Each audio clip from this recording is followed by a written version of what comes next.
You're gonna be alright. Just hold on for one night.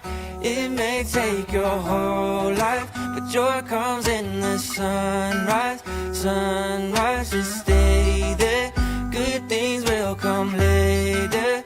God made...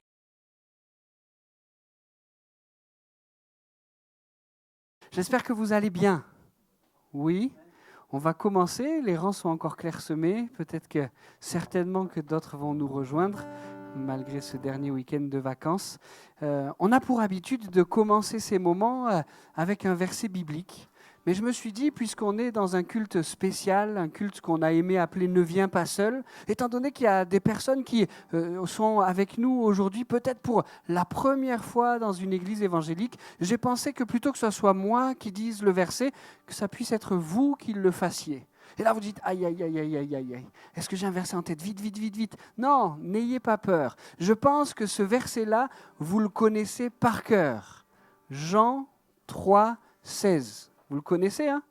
Je vous propose qu'on puisse le dire ensemble pour accueillir les personnes nouvelles qui sont avec nous ce matin, et chacun avec un mot. Alors, est-ce que quelqu'un se souvient le premier mot de ce verset bien connu? Oui. Allez, non, j'arrive. Car. Ok, car. Quelqu'un connaît le deuxième? Allez, non, il ne faut pas le dire, il faut lever la main. Dieu. Ok, le troisième, oui. Ah, oui. Temps. Oui. Allez. Aimer. Aimer, oui. Ah non, il faut attendre le micro. Hein. Le Oui. monde. Ok, car Dieu a tant aimé le monde. On a la première partie. Allez, Michel. Vous me faites faire du sport, hein? Qu'il. Oui, qu'il. Ah. Allez, Romain. Donner. Donner. Ah, les autres ne connaissaient pas ce verset, peut-être. Allez. Son. Son. Allez. Fils. Ok. Allez, je me lance. Unique. Car Dieu a tant aimé son Fils unique. Ah, Ben, je te voyais pas. Afin. Afin. Allez. Que. Allez, on dit deux maintenant. De. Non, afin Que quiconque croit. que quiconque croit, ça marche. Belle blague. Afin que quiconque croit ne périsse. Point. Allez, point. Mais qui est. Mais qui est. Allez, quelqu'un qui termine ce verset. Allez, Romain. La vie éternelle. Quel beau verset, et vous l'avez vraiment bien dit. Peut-être qu'on peut le dire tous ensemble. Car Dieu a tant aimé le monde qu'il a donné son Fils unique, afin que quiconque croit ne périsse pas, mais qu'il ait la vie éternelle. Amen.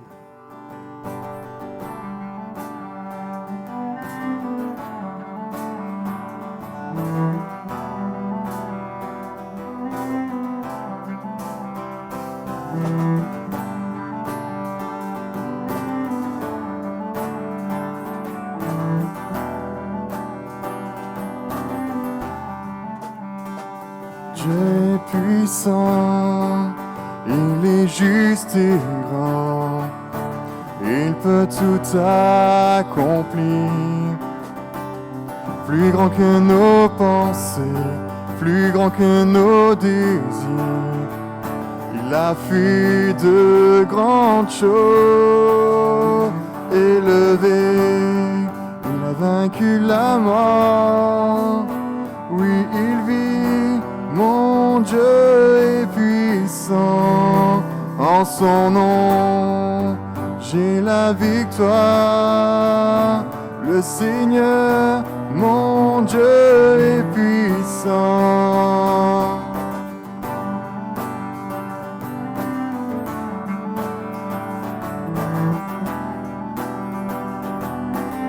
Dieu vit en nous, il est dans ce lieu. Dieu vit en nous, il est parmi nous.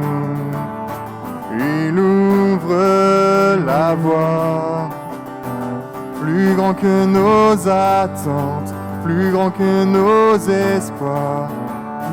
Il a fait de grandes choses.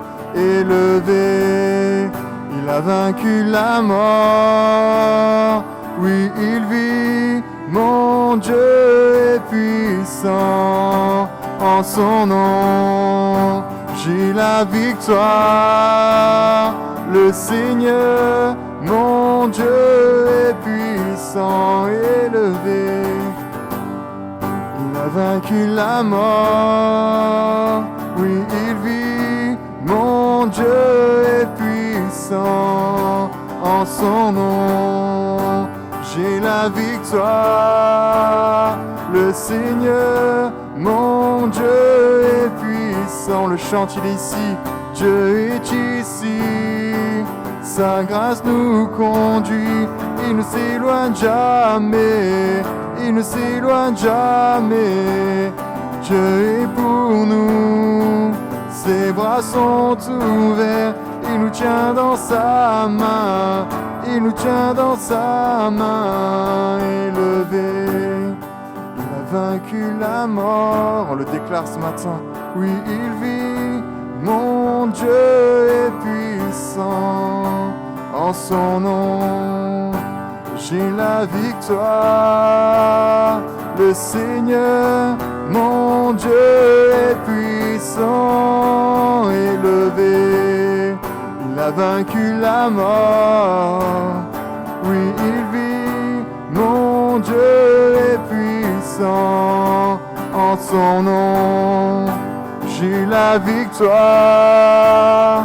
Le Seigneur, mon Dieu est puissant. Le Seigneur, mon Dieu est puissant. Le Seigneur, mon Dieu est puissant. Amen. On le déclare. On ne veut pas simplement le chanter, on ne veut pas simplement le lire sur une télé, mais on veut le penser, on veut le déclarer, le croire, que notre Dieu, nous sommes son peuple, est puissant. Et que si on est là ce matin, c'est seulement parce qu'il nous aime, c'est seulement parce qu'il nous a libérés, parce qu'il nous a restaurés, il nous a donné la vie. Et on veut le chanter encore ce matin.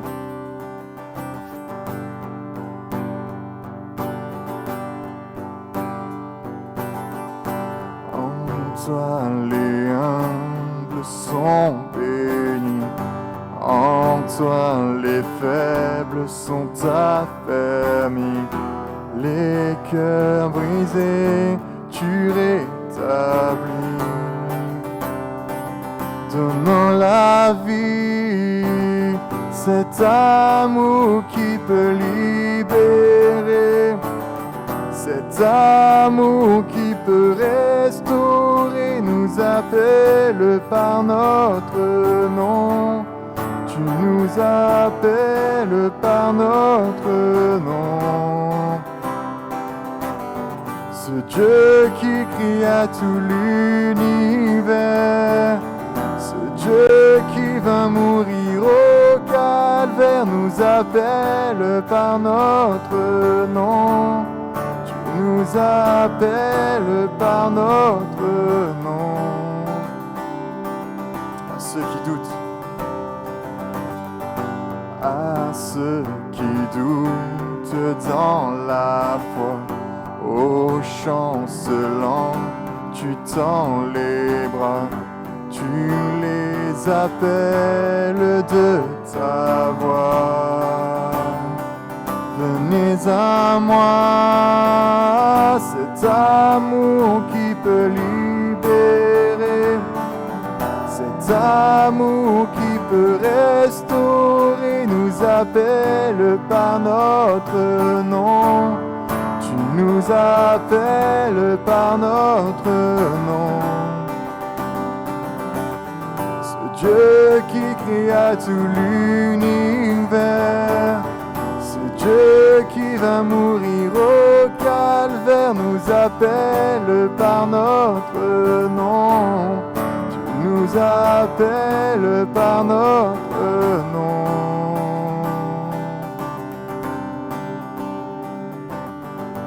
De ta voix, tu nous appelles à la croix. De ta voix, tu nous appelles à la croix. De ta voix, tu nous appelles à la croix. De ta voix, tu nous appelles à la croix. Cet amour qui peut libérer, cet amour qui peut restaurer, nous appelle par notre nom. Tu nous appelles par notre nom. Ce Dieu qui créa tout l'univers, ce Dieu qui vint mourir au calvaire, nous appelle par notre nom. Tu nous appelles par notre nom.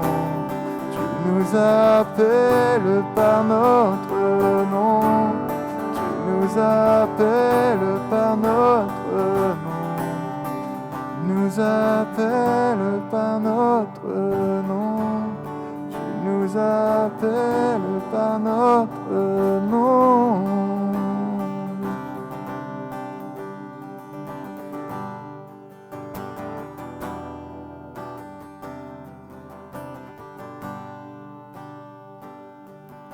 Devant une impasse, tu me montres une autre voie. Et ça n'a pas de sens, c'est le mystère de la foi. Quand je vois l'orage, tu vois une promesse. Quand je vois une tombe, tu vois une porte. Et quand je suis à bout, tu vois un nouveau départ. Je ne sais pas ce que tu feras, mais tu agiras. Je ne sais pas ce que tu feras, mais tu agiras. Tu es fidèle à tes promesses de l'Éden à Sion, dans toutes les impasses et heures du tombeau. Je ne sais pas ce que tu feras, mais tu agiras. Quand le monde prend feu, tu as déjà prévu un plan. Et quand toute la terre tremble sur cette pierre, ton église se tient. Non, rien ne t'a jamais étonné. Non, rien ne peut t'intimider. Et même quand tout s'effondre, l'enfer ne peut rien contre nous. Je ne sais pas ce que tu feras, mais tu agiras. Je ne sais pas ce que tu feras, mais tu agiras. Tu es fidèle à tes promesses de l'Éden à Sion, dans toutes les impasses et heures du tombeau. Je ne sais pas ce que tu feras, mais tu agiras. Tu m'as sorti de l'Égypte en séparant la mer. Désormais libre pour te louer, tout s'accomplit en toi. Et quand je vois d'où l'on vient, traversant le Jourdain, désormais libre pour te louer, tout s'accomplit en toi. Je ne sais pas ce que tu feras, mais tu agiras. Je ne sais pas ce que tu feras, mais tu agiras. Tu es fidèle à tes promesses de l'Éden à Sion, dans toutes les impasses et heures du tombeau. Je ne sais pas ce que tu feras, mais tu agiras. Je ne sais pas ce que tu feras, mais tu agiras. Tu es fidèle à tes promesses de l'Éden à Sion, dans toutes les impasses et heures du tombeau. Je ne sais pas ce que tu feras, mais tu agiras. Je ne sais pas ce que tu feras, mais tu agiras. Je ne sais pas ce que tu feras, mais tu agiras. Je ne sais pas ce que tu feras, mais tu agiras. Je ne sais pas ce que tu feras, mais tu agiras. Je ne sais pas ce que tu feras, mais tu agiras. Je ne sais pas ce que tu feras, mais tu agiras.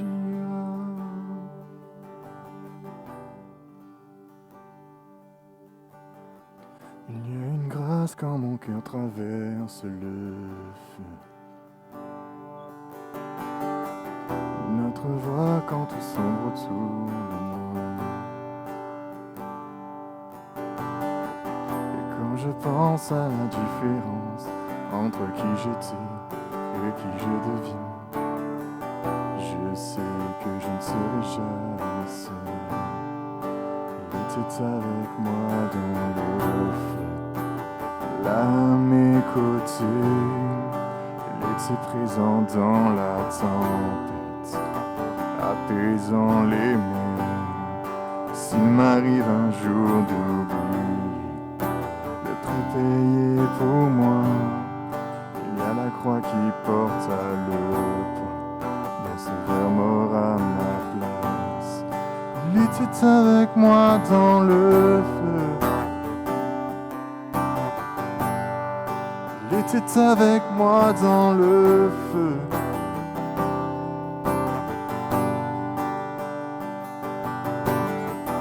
Toute ma dette à quitter, oui, à tout jamais.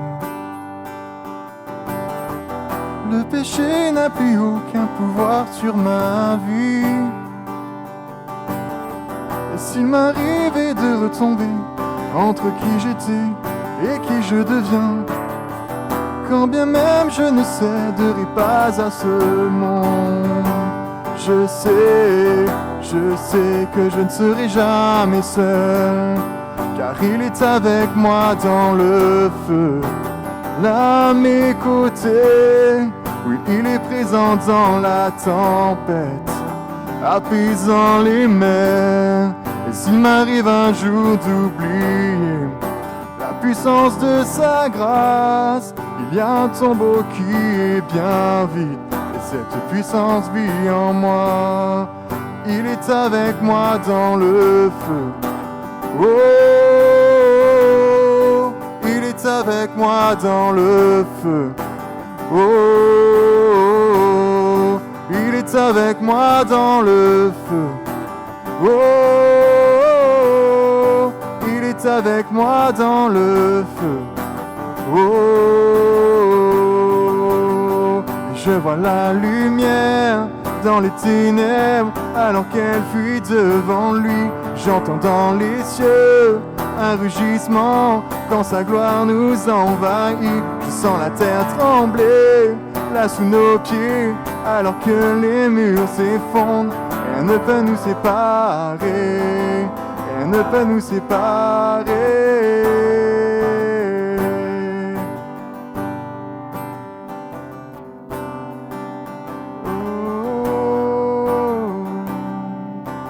Il n'y a aucun autre nom, alléluia.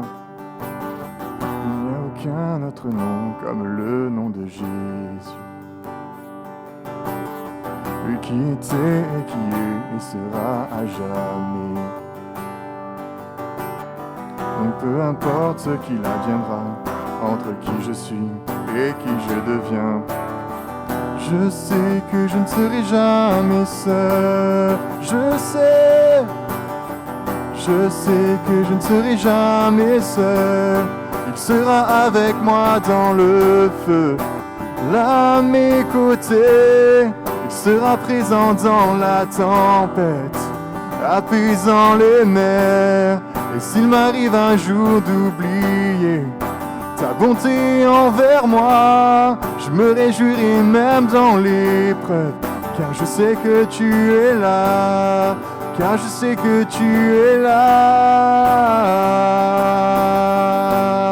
Oui, je sais que tu es là.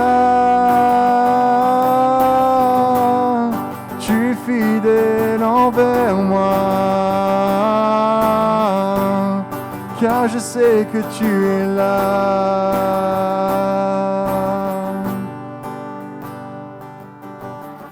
Il n'y a aucun autre nom comme le nom de Jésus. Amen. Lui qui était et qui est et sera à jamais. Peu importe ce qu'il adviendra, entre qui je suis et qui je deviens, je sais que je ne serai jamais seul. Je sais que je ne serai jamais seul. Je sais que je ne serai jamais seul. Je sais que je ne serai jamais seul.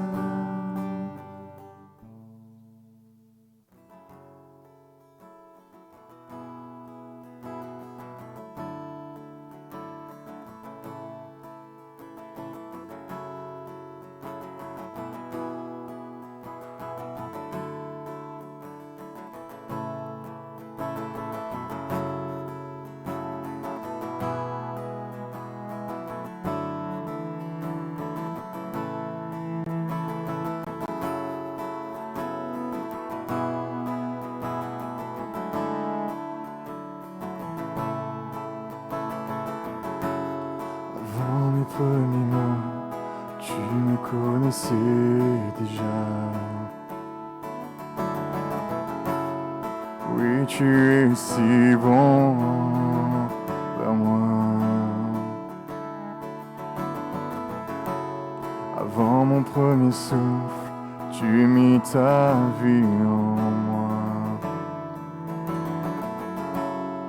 Oui, tu es si tendre envers moi. Oh, l'amour renversant, extravagant, infini de Dieu. Sans faiblir, il me cherche, il me poursuit, me ramène à lui. Je suis indigne et sans mérite, mais pour moi tu t'es livré. Oh, l'amour renversant, extravagant, infini de Dieu.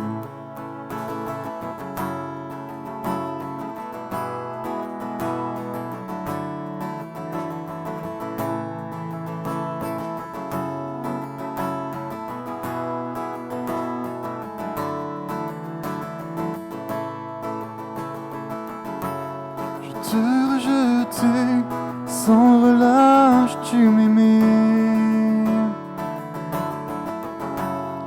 Oui, tu es si bon vers moi. Je me sentais vain, tu m'as offert la croix.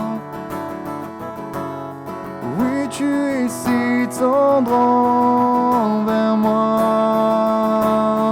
Oh, l'amour renversant, extravagant, infini de Dieu. Sans faiblir, il me cherche, il me poursuit, me ramène à lui. Je suis indigne et sans mérite, mais pour moi tu t'es livré. Oh, l'amour renversant, extravagant, infini de Dieu.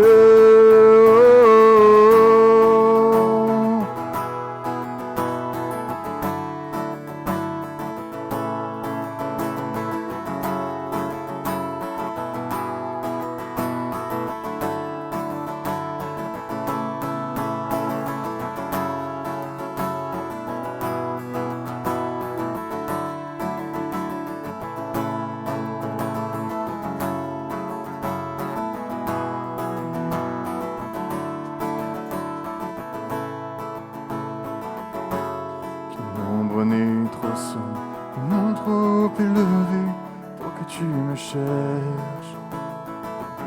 Aucun mur ne peut résister, ni mensonge tenir, sans fin tu me cherches.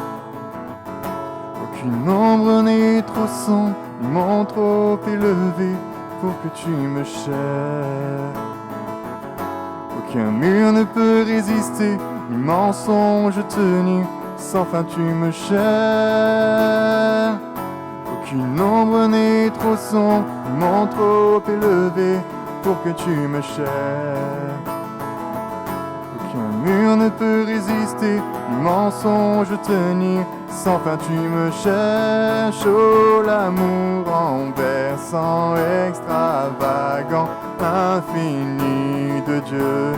Sans faiblir, il me cherche, il me poursuit, me ramène à lui. Je suis indigne et sans mérite, mais pour moi tu t'es livré. Oh, l'amour renversant, extravagant, infini de Dieu.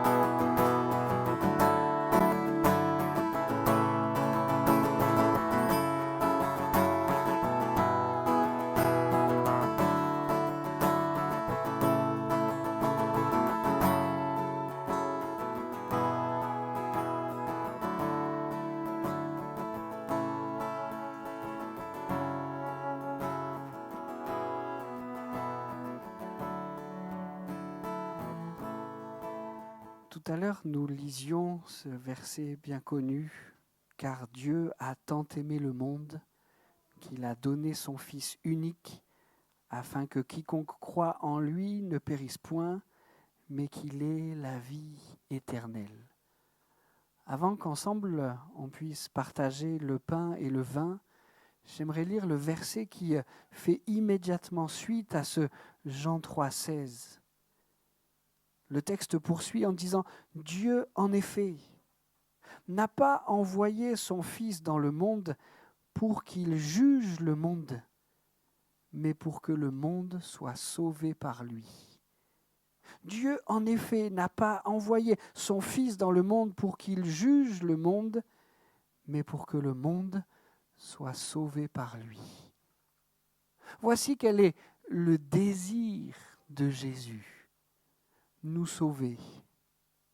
Vous savez, plusieurs fois, ça m'est arrivé, quand je parle de ma foi, je me rends compte que bien souvent, les êtres humains ont l'impression d'un Dieu qui n'est là que pour juger. Quand j'ai dit à mes collègues infirmiers, j'étais il y a bien longtemps de ça infirmier, quand j'ai dit à mes collègues infirmiers que j'allais arrêter mon métier pour devenir pasteur, il y a une de mes collègues qui a eu une réaction qui me fait encore aujourd'hui sourire. Elle s'arrête quand je lui dis ça, elle bloque un instant, et puis elle me dit « Est-ce que tu auras encore le droit de porter des baskets ?» Un Dieu qui juge, c'est souvent l'image qu'on a de Dieu. Quand on s'approche de Dieu, quand on aime Dieu, quand on vient à l'église, alors on n'a plus le droit de faire ceci, plus le droit de faire cela. Dieu, en effet, n'a pas envoyé son Fils dans le monde pour qu'il juge le monde, mais pour que le monde soit sauvé par lui. Et en prenant ce pain et ce vin, on réalise que Jésus, sur la croix, a accepté de prendre notre péché, notre condamnation, pour que nous ne soyons pas jugés par Dieu, mais pour que nous soyons sauvés par l'œuvre de Jésus-Christ à la croix. Amen. Gloire à Dieu. Ce qu'il a fait, ce qu'il veut encore nous montrer aujourd'hui. Je vous propose qu'on puisse se lever ce matin pour proclamer, pour se réjouir. Il m'a libéré. Ce matin, il nous a libérés. Oui, il n'est pas venu pour nous juger, pour nous condamner, mais pour nous aimer, pour nous libérer. Et ce matin, on veut déclarer que nous sommes enfants de Dieu, que nous sommes à lui, que oui, il peut nous arriver des fois de tomber, d'avoir peur, de faire des mauvais choix. Mais ce n'est pas pour ça qu'il ne nous aime pas, qu'il nous abandonne. Nous savons que ici est notre place, dans sa maison, pour qu'on puisse chanter ce chant avec joie, avec sérénité, avec paix, qu'on puisse faire monter notre louange à son trône. Amen.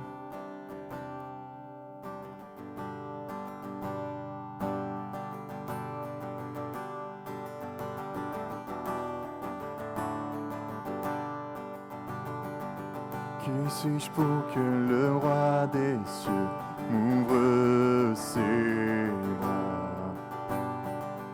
perdu mais trouvé par sa grâce, son amour pour moi. Son amour pour moi, il m'a libéré, ma dette est payée. Je suis enfant de Dieu, je suis à lui. Et dans sa maison, j'ai trouvé ma place.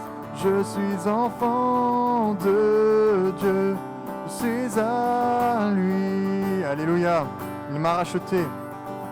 Il m'a racheté à la croix, grâce insondable. J'étais esclave du péché, mais il m'a sauvé. Jésus m'a sauvé, il m'a libéré. Ma dette est payée, je suis enfant de Dieu, je suis à lui. Et dans sa maison, j'ai trouvé ma place. Je suis enfant de Dieu, je suis à lui.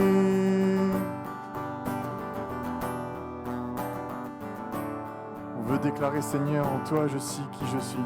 Je suis une nouvelle créature, je suis une nouvelle personne. Seigneur, tu es pour moi, pas contre moi. Rien ne peut me séparer de l'amour que tu as pour moi. Amen. Je suis choisi et affranchi. En toi je sais qui je suis. Tu es pour moi, pas contre moi. En toi je sais qui je suis. Je suis choisi et affranchi. En toi je sais qui je suis. Tu es pour moi, pas contre moi. En toi je sais qui je suis. Je suis choisi, choisi et affranchi. En toi je sais qui je suis. Tu es pour moi, pas contre moi. En toi je sais qui je suis. Oui, en toi je sais qui je suis. Oui, en toi je sais qui je suis. Oh, il m'a libéré, ma dette est payée. Je suis enfant de Dieu, je suis à lui. On le déclare ce matin dans sa maison. Et dans sa maison, j'ai trouvé ma place. Je suis enfant de Dieu, je suis à lui. Encore une fois, je suis enfant. Je suis enfant de Dieu, je suis à lui. Je t'appartiens. Je suis enfant de Dieu, je suis à lui. Alléluia. Nous sommes dans sa maison. Amen. Ça n'est pas rien de chanter « Ma dette est payée, je suis enfant de Dieu, je suis à lui ». Ça n'est pas rien et nous l'avons chanté de tout notre cœur et nous avons eu raison de le faire parce que Jésus a tout accompli pour que ça soit une vérité. Amen. Est-ce que vous seriez capable, moi j'en suis pas capable, j'ai des pompes sous les yeux, là j'ai fait quelques recherches, mais est-ce que vous seriez capable de me lister les 7 merveilles du monde antique? Muraille de Chine, alors je vérifie, est-ce qu'elle y est? Hop là, je ne l'ai pas. Le temple de Salomon, je l'ai, les pyramides, je les ai. Ah non, malheureusement, ce n'est pas celui de Salomon que j'ai, c'est celui d'Artémis. Bon. Ce n'est pas moi qui ai décidé les 7 merveilles. Oui, les jardins suspendus, je l'ai. Non. Le colosse de Rhodes, le phare d'Alexandrie, la statue de Zeus, le tombeau de Mosol. Et là, normalement, on a les 7. Bon, si c'était à nous de faire la liste, peut-être qu'on aurait mis des choses un peu différentes. Hein. Mais j'aimerais ce matin qu'on ne s'arrête pas sur les 7 merveilles du monde antique, mais qu'on puisse, et ça va s'afficher derrière moi, qu'on puisse s'arrêter sur la plus grande merveille du ciel. L'homme a défini quelques merveilles ici-bas. Certaines sont spectaculaires. Hein. J'ai jamais eu l'occasion d'aller au bas des pyramides là, d'Égypte, mais ça doit être époustouflant. Hein. Certaines sont spectaculaires. Mais j'aimerais que ce matin, on puisse s'arrêter sur la plus grande merveille du ciel. En fait, on pourrait dire que dans le ciel, tout est merveilleux, et on aurait raison. Mais dans le ciel, il y a un trône très élevé. Et j'aimerais que ce matin, on s'arrête sur la plus grande des merveilles du ciel. Pour le faire, on va ensemble lire un texte dans l'évangile de Marc, au chapitre 7 et au verset 37. Marc, chapitre 7, verset 37, une partie de ce verset va s'afficher derrière moi, en tout cas un résumé de ce verset. Marc 7, verset 37. Ils étaient dans le plus grand étonnement et disaient « Il fait tout à merveille, même il fait entendre les sourds et parler les muets. » Ils étaient dans le plus grand étonnement et disaient « Il fait tout à merveille, même il fait entendre les sourds et parler les muets. » Qui est ce « il » dans le texte? Oui, Jésus. Jésus, c'est la plus grande merveille du ciel. Et alors qu'il a accepté par amour de quitter le ciel pour venir sur la terre, les hommes ont dressé ce constat. Il fait tout à merveille. Aucun homme, aucune femme ne peut ici-bas dire « je fais tout à merveille ».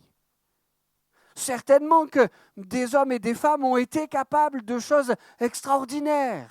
Et on pourrait avoir des noms d'hommes et de femmes tout à fait remarquables qui ont changé le cours de l'histoire. Certains en bien, certains en mal. Mais personne ne peut dire de lui-même, soit qu'il soit vraiment très orgueilleux et menteur, ce que j'ai fait est tout ce que j'ai fait est merveilleux. Ici, ça n'est pas simplement Jésus qui le dit, mais c'est les hommes qui le constatent. Si Jésus l'avait dit de lui-même, des mauvaises langues auraient pu dire, mais justement le taxer d'orgueil dont je parlais tout à l'heure. Mais ici, ça n'est pas Jésus qui le dit de lui-même et il aurait été en droit de le faire. Mais c'est les hommes qui le constatent de leurs yeux. Cet homme-là est particulier. Tout ce qu'il fait est merveilleux. Et j'aimerais que ce matin, on puisse s'arrêter sur quelques-uns des éléments merveilleux que Jésus a fait. Vous êtes d'accord? Ce programme vous va? Heureusement que vous avez dit oui. Dans ce texte-là, la première chose merveilleuse que Jésus fait et que les hommes constatent, et là encore ça va s'afficher, c'est que Jésus guérit à merveille. Vous vous rappelez le texte que l'on a cité? Il fait tout à merveille, même il fait entendre les sourds et parler les muets. Disons ici ce matin que Jésus-Christ est celui qui guérit à merveille. Quelques versets plus haut, on le voit dans le récit des évangiles qui retrace son parcours sur terre. On le voit guérir un sourd et muet. Les hommes le lui présentent, ils l'emmènent un peu à l'écart, ils prient pour lui avec instance et voilà que cet homme qui était sourd et muet va tout d'un coup se mettre à entendre et va tout d'un coup se mettre à parler. La foule qui était là, alors que Jésus et celui qui était sourd et muet reviennent, va être bouleversée. Ils connaissent cet homme. Ils connaissent bien son handicap. Ils connaissent bien ses limitations. Ils savent que cet homme ne peut ni entendre ni parler. Mais voilà qu'après que Jésus ait prié un instant avec lui et pour lui, il revient. Et ce même homme les entend comme vous m'entendez et parle comme je vous parle. Ils sont alors stupéfaits. Il fait tout à merveille, même il guérit les sourds et les muets. Mais on pourrait aussi feuilleter les pages des évangiles pour voir que Jésus guérit aussi merveilleusement bien un paralytique. Vous connaissez ce récit? Voilà un homme qui est paralysé. Il est couché sur une natte et c'est son quotidien. Ses journées sont rythmées par l'aide qu'il peut recevoir de l'un et de l'autre pour se déplacer, pour manger, pour faire sa toilette, etc. Et alors que Jésus passe dans son village, les amis de cet homme disent « Mais ce Jésus qui guérit à merveille pourra certainement faire quelque chose pour notre ami. » Ils prennent sa natte, certainement ils l'équipent un peu pour pouvoir le porter, à moins que cet équipement était déjà là parce que c'était ainsi qu'ils le déplaçaient, je ne sais, mais ils vont porter cet homme et pour l'emmener jusqu'à Jésus. Et alors qu'ils sont presque arrivés au but, il semble qu'une montagne infranchissable se dresse devant eux. Il y a beaucoup de personnes qui ont eu la même idée qu'eux. Et autour de Jésus, une foule très nombreuse. Dans la maison dans laquelle ils se trouvent, une foule très nombreuse. Ils ne peuvent à peine approcher du bâtiment parce qu'ils sont convaincus que Jésus guérit à merveille. Ils élaborent une stratégie digne des films d'Hollywood. Ils montent sur le toit de la maison dans laquelle Jésus enseigne.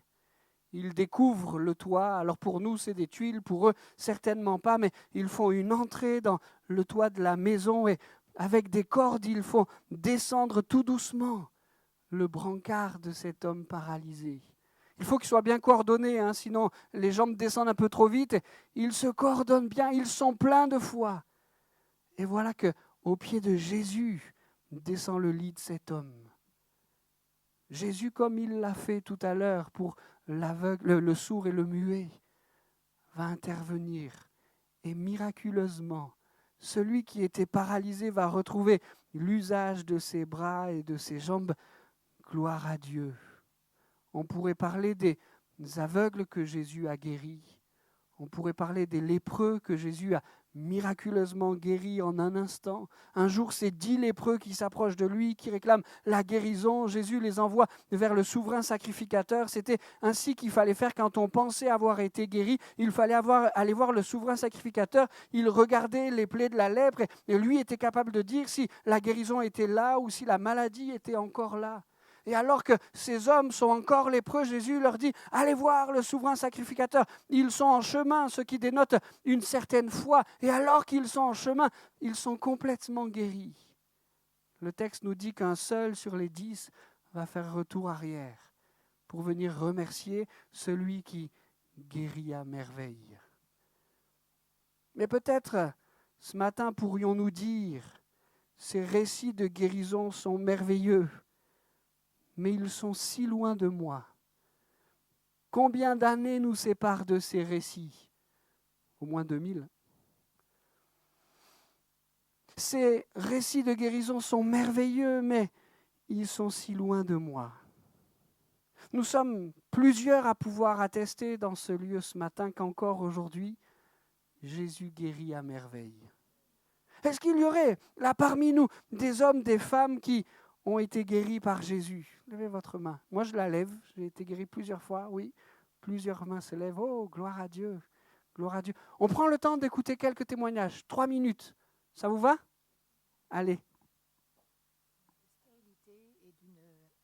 Quelque chose aux cordes vocales. Une stérilité, rappelle-moi, 5 enfants? Gloire à Dieu, gloire à Dieu. Et d'un problème au niveau des cordes vocales. Le ménisque. Tu avais le ménisque du genou qui était abîmé, peut-être qu'il nécessitait une opération. Oui, et Jésus a posé sa main. Gloire à Dieu, gloire à Dieu. Romain. C'est mon enfant qui a été guéri de l'épilepsie. Gloire à Dieu, guéri de l'épilepsie. Madeleine. J'ai été guérie de mon dos. Gloire à Dieu. Dieu sait combien c'est douloureux le dos. Merci Seigneur. Moi, j'ai été guéri tout au début quand je suis venu ici.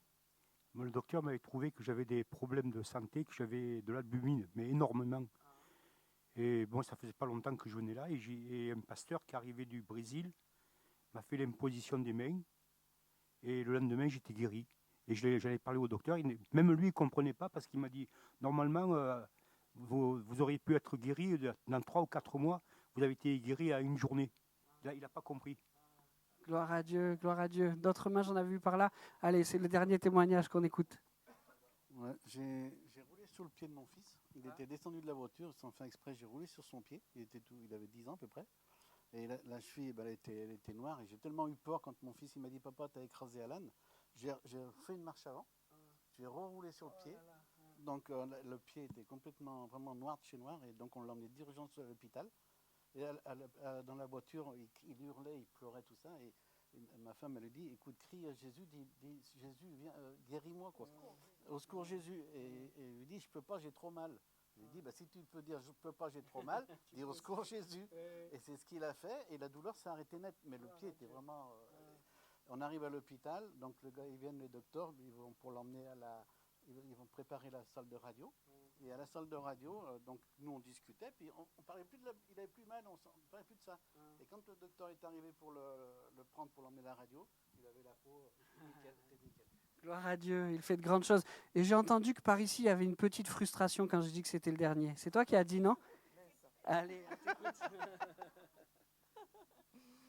C'était bien toi ou c'était pas toi? Vas-y, on t'écoute. Moi, c'est les médecins qui m'ont dit que je ne pouvais pas enfanter. Donc voilà, j'ai 4 beaux enfants. Et puis voilà, il m'a guéri de beaucoup de choses aussi. Voilà. Gloire à Dieu. Oui, on peut le dire, il guérit à merveille. À quoi ça sert de le dire? À quoi ça sert d'avoir fait circuler ce micro? À quoi ça sert de rendre témoignage? Ça sert à une chose, qu'on puisse être un peu orgueilleux. J'ai été guéri. C'est à ça que ça sert? Est-ce que c'est pour attirer quelque gloire à nous? Voilà que mon fils, voilà que ma fille, voilà que moi-même a été guéri par Jésus-Christ. Est-ce que c'est pour ça? Non. C'est pour 2 choses. La première, rendre gloire à Jésus, rendre gloire à Dieu, parce qu'il fait des choses extraordinaires. Mais la deuxième aussi, c'est pour encourager la foi. On a raison de croire que Jésus fait des merveilles. Et on a raison de le prier, on a raison de lui demander d'intervenir, on a raison de lui dire, je t'en supplie, viens à l'aide de mon corps qui est paralysé, de mes oreilles qui n'entendent pas. Viens Seigneur intervenir dans ma vie, j'ai besoin de tes merveilles. Que notre foi soit ce matin encore encouragée à s'attendre à l'intervention de Jésus qui guérit à merveille. La deuxième diapositive, le deuxième point de ce message nous dit que Jésus-Christ, il traverse l'épreuve à merveille. Peut-être qu'on aurait aimé ne pas avoir à aborder ce sujet. Jésus-Christ a eu à connaître la plus grande épreuve qu'un homme puisse vivre. Le texte nous signale que Jésus-Christ a accepté sciemment, volontairement, de traverser l'épreuve de la croix. Il en connaissait les souffrances. Nous pouvons les imaginer. Lui est à la fois fils de l'homme et fils de Dieu. Il sait exactement. Et il y va. Il accepte de traverser cette épreuve malgré l'injustice flagrante. Les hommes veulent le condamner, quoi qu'il arrive. Et ils cherchent dans un procès qui est abracadabrantesque, ils cherchent à tout prix à arriver à leur conclusion, faire condamner Jésus. Quelques faux témoins se proposent, mais leurs témoignages ne se coordonnent pas. Et c'est tellement flagrant que les juges disent, bon, là c'est trop, on ne peut pas le condamner sur la base de ces témoignages. Ils sont embêtés. Jésus, il fouille sa vie, il fouille ses réactions, il fouille ses paroles, et il ne trouve rien. Jusqu'à ce que le chef religieux de ce tribunal lui pose cette question, es-tu le Fils de Dieu? Si Jésus avait dit non, pour le coup, il aurait été répréhensible, parce qu'il l'était véritablement. Et ici, à cause de sa réponse positive, Jésus-Christ va être condamné. Quelle injustice! Habituellement, on condamne les menteurs. Ici, le tribunal va choisir de condamner celui qui dit la vérité. La plus grande des injustices, celui qui n'a jamais commis aucun péché, qui est condamné à mort, qui est condamné même avec les souffrances que la croix exige. Comme si cela n'était pas suffisant, les hommes ont voulu rajouter à ces souffrances, à cette injustice, les moqueries. Ils mettent sur ses épaules un manteau, un tissu écarlate pour donner l'impression que c'est le manteau d'un roi. Ils mettent sur sa tête une couronne d'épines, ils enfoncent sur sa tête une couronne d'épines, ils mettent un bâton dans sa main et ils se moquent de celui qui avait dit qu'il était le roi des Juifs. Avec ces moqueries, voilà qu'il lui faut lui-même porter sa croix. Au bout de quelques instants, un autre la portera à sa place, mais la croix est montée sur le mont Golgotha. Jésus-Christ est crucifié. Et le supplice va même aller plus loin parce que la foule va lui proposer peut-être l'ultime tentation. Si tu es le Fils de Dieu, descends de la croix. Je ne sais pas si Jésus a dû lutter contre cette tentation de manière forte ou si la victoire était déjà entière pour lui, mais quelle tentation cela aurait été pour n'importe qui d'entre nous. Il avait le pouvoir de descendre de la croix et même de se glorifier devant tous ces gens. Mais il savait que pour que nous soyons sauvés et pardonnés, il fallait qu'il aille jusqu'au bout. Quelques instants plus tard, alors qu'il réclame de l'eau, un soldat va avoir un mélange là, un mélange qu'on donnait aux suppliciés, un mélange anesthésiant pour calmer un peu leur souffrance. Jésus va refuser ce mélange. Il souffle la croix pour qu'on soit pardonné. Jésus, il traverse l'épreuve à merveille. Et alors qu'il est en train de vivre tout cela, il prononce cette parole qui encore aujourd'hui touche mon cœur. Père, pardonne-leur. En disant cela, il parle de ses bourreaux, ceux qui se sont moqués, ceux qui l'ont cloué. Père, pardonne-leur. En disant ça, il parle de l'humanité tout entière qui a péché, parce qu'à ce moment-là, Jésus prend sur lui nos péchés, nos fautes. Lui n'en a commis aucune, mais à ce moment-là, il se charge de nos iniquités. Et que dit-il ? Père, pardonne-leur, car ils ne savent ce qu'ils font. Et Jésus traverse l'épreuve à merveille. Et tout à l'heure, on dira que à cause de cette épreuve qu'il a traversée à merveille, nous pouvons avoir le pardon et le salut. Tout à l'heure, nous dirons ça, mais disons avant cela, disons maintenant que ce Jésus qui a traversé l'épreuve à merveille, peut nous accompagner pour que nous traversions les nôtres. Nous en avons aussi à connaître des épreuves. Certainement pas avec l'intensité que nous venons de décrire de ce que Jésus-Christ a vécu à la croix, mais quand on est dans cette épreuve, l'intensité, elle nous paraît pour nous. Jésus, qui traverse l'épreuve à merveille, veut nous accompagner et nous aider à traverser les nôtres. Amen. Confie-lui tes tracas, tes tourments, tes difficultés, tes épreuves. Celui qui a traversé la croix à merveille saura t'aider à traverser la tienne merveilleusement. Amen. Il pardonne à merveille. Rappelez-vous le verset qui nous retient ce matin. Il fait tout à merveille. Et parmi ce tout, il y a même le pardon. Il y a même notre pardon. Jésus-Christ est celui qui pardonne à merveille. Vous savez, moi, je sais pardonner. Je pardonne, mais j'oublie pas. C'est souvent ce qu'on dit. Je pardonne avec ma bouche, mais mon cœur nourrit encore des sentiments qui sont de l'ordre, peut-être, quand ils sont extrêmes, de la vengeance, sinon de la rancœur et de quelque chose qui me ronge. Jésus pardonne différemment. Il pardonne à merveille.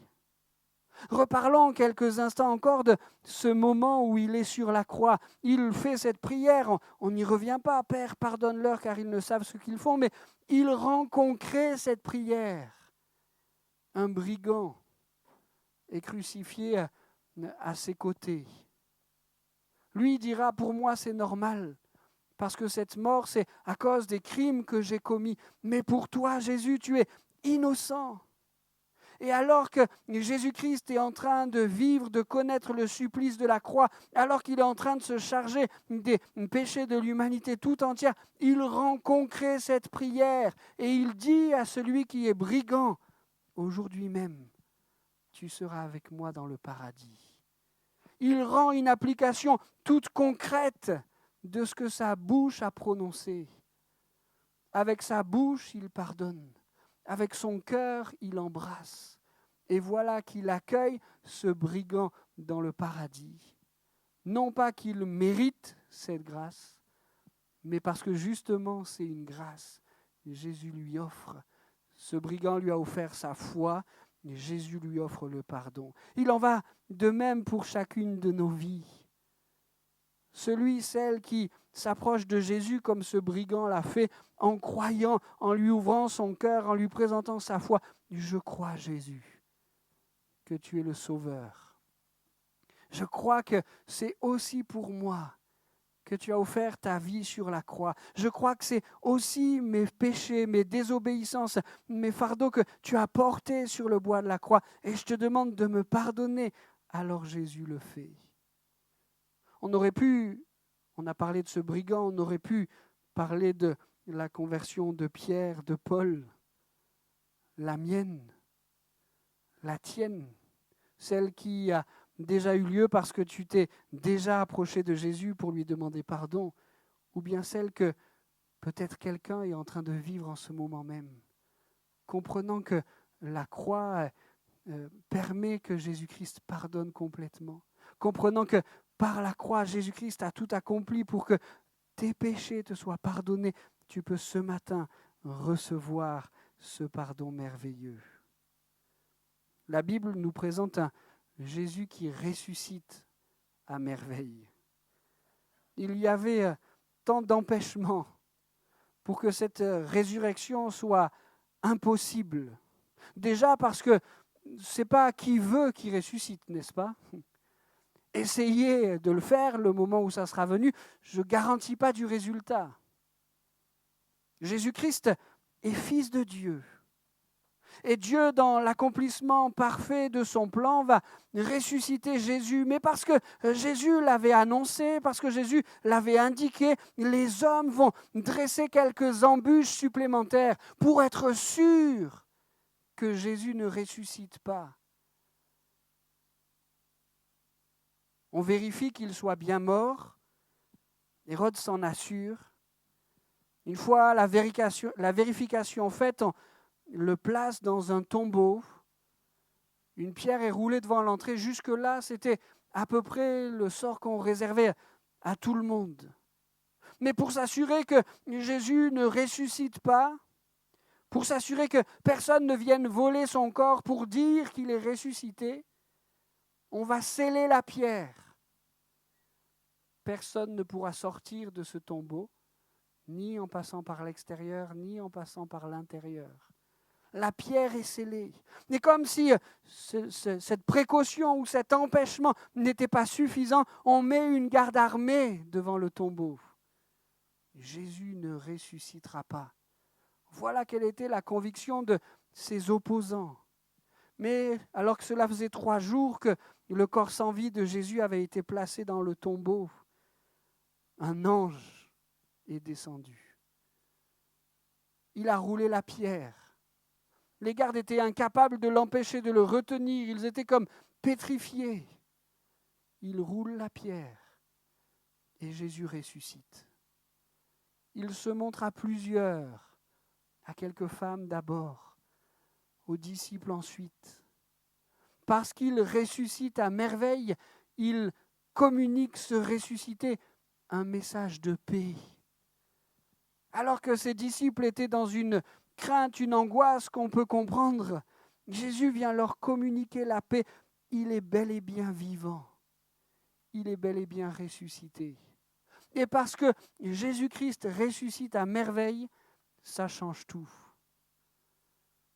Nous aurions pu choisir de placer notre foi dans un homme qui a vécu il y a 2000 ans, qui a fait des choses extraordinaires, qui est mort, point final.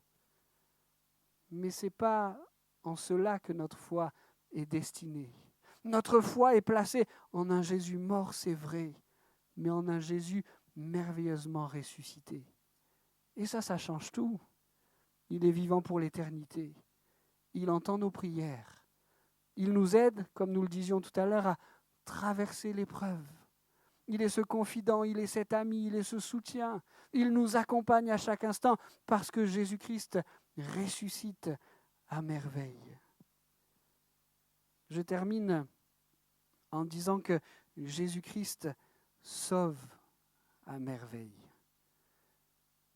Merci Seigneur pour cette action qui vient nous rencontrer, nous trouver. La Bible nous dit, nous l'avons chanté tout à l'heure avec foi, et je crois que chaque fois que nous le faisons, en réalisant ce que nous chantons, ça réjouit nos cœurs. Jésus fait de nous des enfants de Dieu. Il sauve à merveille ce qu'il a accompli, ce qu'il fait en nous pardonnant quand nous nous approchons de lui avec une repentance, vient transformer notre existence. Celui, celle qui reçoit Jésus comme Seigneur et Sauveur, devient enfant de Dieu. Quelle grâce, quelle bénédiction, quelle assurance. Si je suis enfant de Dieu, je sais quelle est ma destinée éternelle. Ma désobéissance, mon péché me conduisait à passer mon éternité loin de Dieu. Mais si j'ai remis ma vie entre les mains de Jésus-Christ, si j'ai placé ma foi dans son œuvre parfaite de la croix et de la résurrection, alors je suis enfant de Dieu et mon éternité n'est pas loin de Dieu, mais avec Dieu, dans la sainte présence de Dieu pour l'éternité. Il sauve à merveille. Quelle assurance! Qu'elle soit renouvelée dans chacun de nos cœurs ce matin. Il m'arrive souvent de questionner, je le faisais particulièrement dans la prison, de questionner sur qu'est-ce qui se passe après la mort. Jésus-Christ, parce que ressuscité, Jésus-Christ, parce qu'il sauve à merveille, met dans le cœur du croyant une certitude, une conviction, une assurance. Jésus-Christ m'a sauvé et j'irai avec lui dans l'éternité. Il sauve à merveille puisque la Bible va même jusqu'à signaler ce détail qui me fait du bien. Après que Jésus se soit montré ressuscité à ses disciples, il remonte vers le Père, on appelle cela l'ascension, et Jésus-Christ dira de ce moment entre l'ascension et son retour, on va parler de son retour dans un instant, mais il dira dans ce moment-là entre l'ascension et le retour qu'il va nous préparer une place. Est-ce que ce n'est pas encore un témoignage de celui qui sauve à merveille? Il est Dieu, Fils de Dieu. Il est glorieux, il ressuscite après avoir porté les péchés de l'humanité. Et il nous dit, si je remonte auprès du Père, c'est pour vous préparer une place. Vous avez déjà eu des invités? On aime bien faire. Hein. Il faut que le lit soit propre, la salle de bain soit bien propre. Il faut que la cuisine, on met les petits plats dans les grands. On fait le plat qu'on sait le mieux faire, celui où il y a moins de risques d'échec, et on fait en sorte que tout soit bien. Jésus est en train de te préparer une place. Quelle preuve d'amour! Quelle explication à celui qui sauve à merveille! Il nous prépare une place. La Bible nous dit même qu'il intercède pour nous. Il sauve à merveille parce qu'il fait de nous ses enfants de Dieu, c'est notre assurance. Il sauve à merveille parce qu'il nous prépare une place et qu'il intercède pour nous. Il sauve à merveille parce qu'il va venir nous chercher. Son retour. Jésus va revenir pour emmener dans le ciel, ce lieu qu'il aura préparé pour nous, tous ceux qui auront placé sa foi en lui. Ils seront enlevés en un instant et pour toujours dans la gloire. La Bible nous dit qu'il nous faut être prêts et c'est lui qui nous prépare parce que c'est lui qui sauve à merveille. Il n'y a pas d'autre moyen que lui, que d'être pardonné, sauvé et que d'aller dans le ciel pour l'éternité avec Dieu. C'est lui qui sauve à merveille. C'est à lui que nous voulons ouvrir les portes de nos cœurs. C'est à lui que nous voulons offrir notre foi. Jésus sauve à merveille. Amen. Alors, rappelons-nous ce verset, qu'il soit notre conviction comme il a été la conviction de cette foule hier. Il fait tout à merveille. Jésus fait tout à merveille. Et nous avons la possibilité ce matin d'emmener le merveilleux avec nous. Emporte Jésus dans ton cœur. Ne le laisse pas dans ce lieu. Emporte Jésus dans ton cœur. Emporte le merveilleux dans ta vie. Jésus fait tout à merveille. Amen. Je propose quelques instants de recueillement. Jésus, nous le reconnaissons bien. Tu fais tout à merveille. Et en cette fin de matinée, nous voulons appeler le merveilleux à venir remplir nos cœurs, nos vies, à venir remplir notre quotidien. Nous voulons appeler Jésus le merveilleux à nous accompagner à chaque instant. Viens encore ce matin sauver celui, celle qui n'a pas encore fait cette démarche de foi. Viens, Seigneur, guérir merveilleusement celui, celle qui secrètement maintenant fait monter cette prière vers toi. Jésus, guéris-moi. Fais-le, Seigneur, nous te savons tout-puissant pour guérir à merveille. Seigneur, viens pardonner. Seigneur, viens nous aider à traverser l'épreuve. Seigneur, fais ton œuvre merveilleuse dans chacun de nos cœurs, dans chacune de nos vies, pour ta gloire. Amen. Amen. On se souvient de ça, on n'emporte pas simplement cette pensée intellectuelle, mais il fait tout à merveille, on emporte le merveilleux avec nous. You're gonna be alright, just hold on for one night. It may take your whole life, but joy comes in the sunrise, sunrise, just